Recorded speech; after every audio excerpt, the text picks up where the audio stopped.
Hi, Sam Bell here for licklibrary.com. Welcome to this video looking at how Van Halen changed the way you play guitar. Of course, I'm talking about Eddie Van Halen. Eddie is one of those figures that can divide a lot of guitarists. In fact, there's people who love him and there's people who aren't so into him, but it's undeniable the impact he has had on guitar and how we play guitar, the sounds we use and the ways we approach the guitar. At the time of filming this video, the year is 2023 and technology for guitar and most musicians in the world in general is progressing at an alarming rate, and it's incredible what we have access to, not only technologically as guitar players, but also in terms of tuition, in terms of being able to access all kinds of different styles of playing from around the world.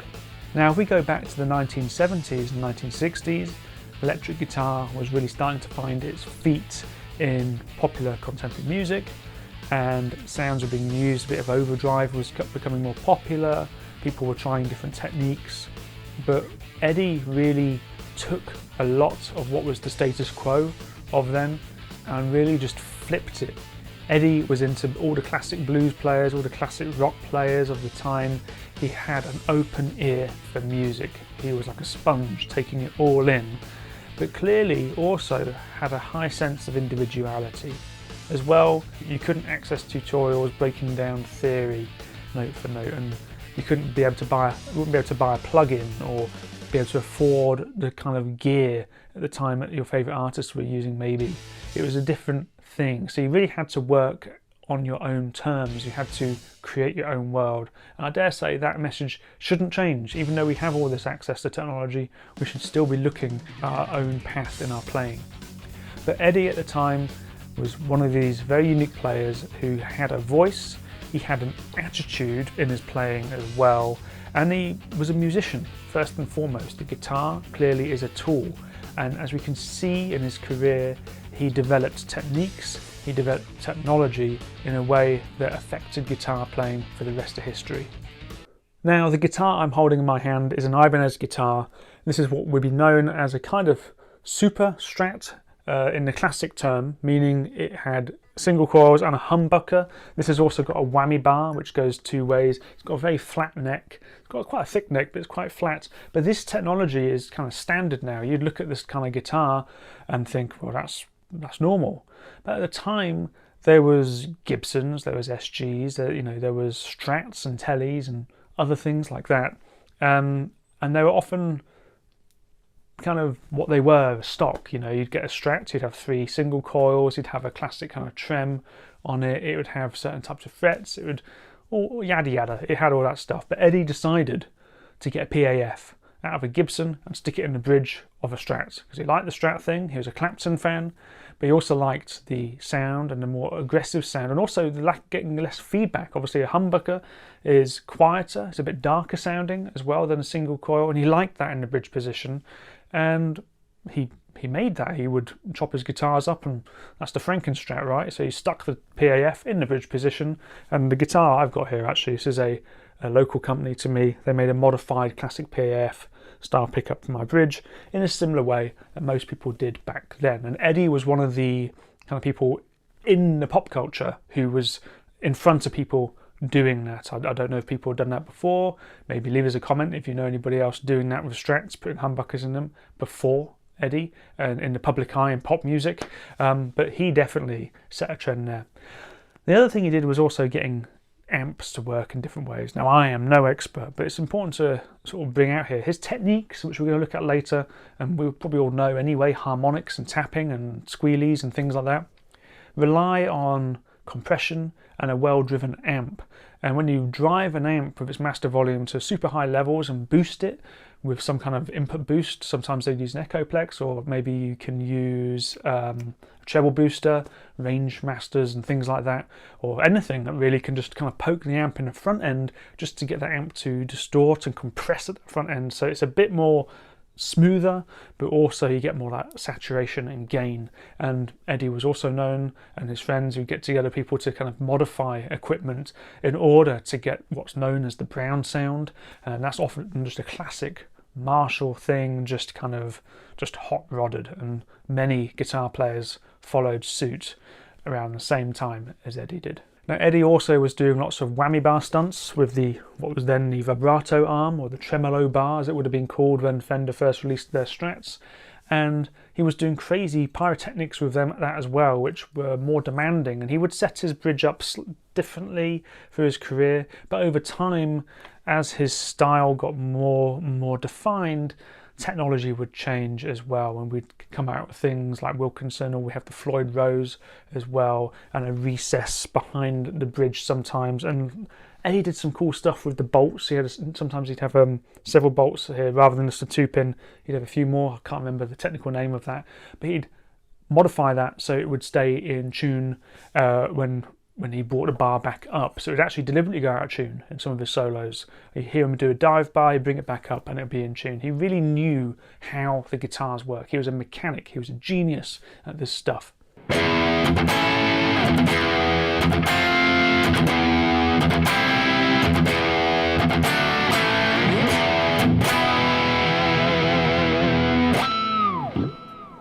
So I was just improvising a riff there using some triads. Now, bands like The Who, The Beatles, you name it, most musicians were using triads since guitar was a thing, because triads are chords. However, Eddie really took this in a different way. He would arpeggiate certain notes with distortion and palm muting, and he would use this to add a melodic element into what otherwise could have easily been,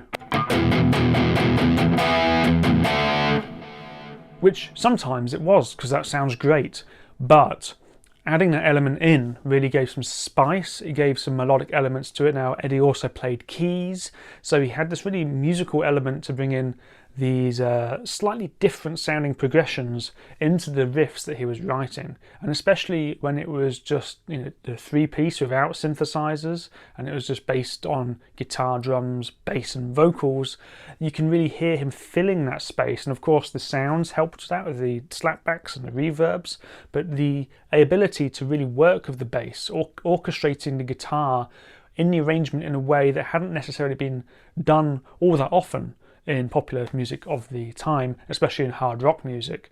So this added a different element. You'd also hear him going into single note lines within riffs, using the bar to get different pitches. And what I love about Eddie's playing is he's also not afraid to go back to the classics. He'll go into the kind of classic kind of shuffles and blues influences he had, classic blues riffs and things like that. Not too much later in Eddie's career would he start using different tunings, dropping the E down to A, going a whole step down with a drop C, all kinds of different things to get different riffs and effects. Mixing that with some of the cool stereo chorusing and everything added a whole new element, and to his style it kind of made it more 3D in some ways, which just made it sound even more awesome. And of course this inspired lots of other players to really experiment in their own ways too.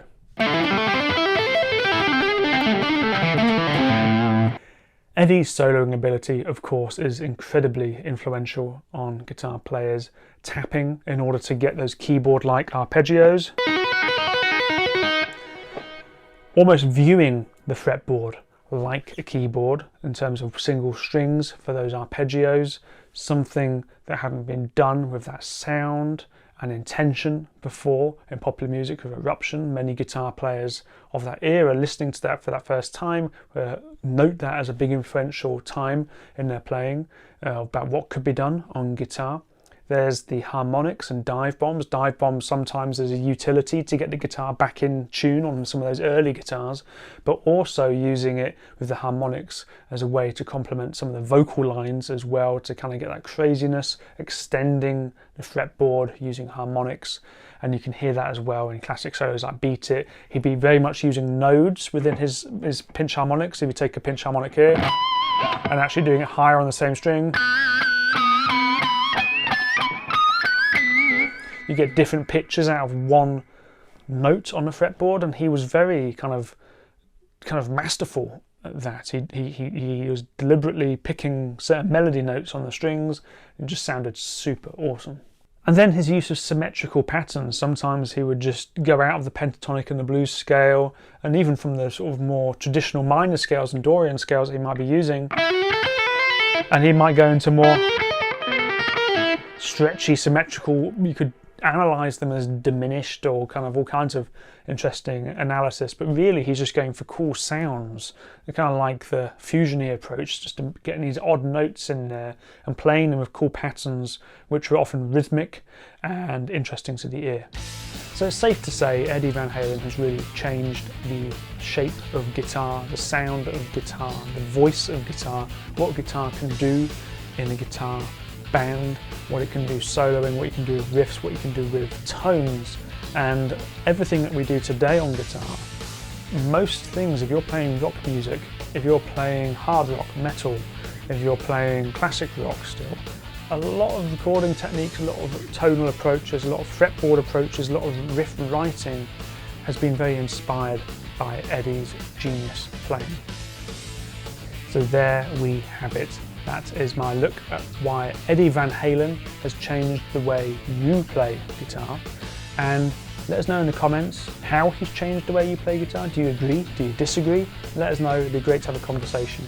If you'd like to be notified next time Lick Library uploads some more free guitar lessons, then please be sure to hit the like, subscribe and the bell button to be notified when we next upload a lesson.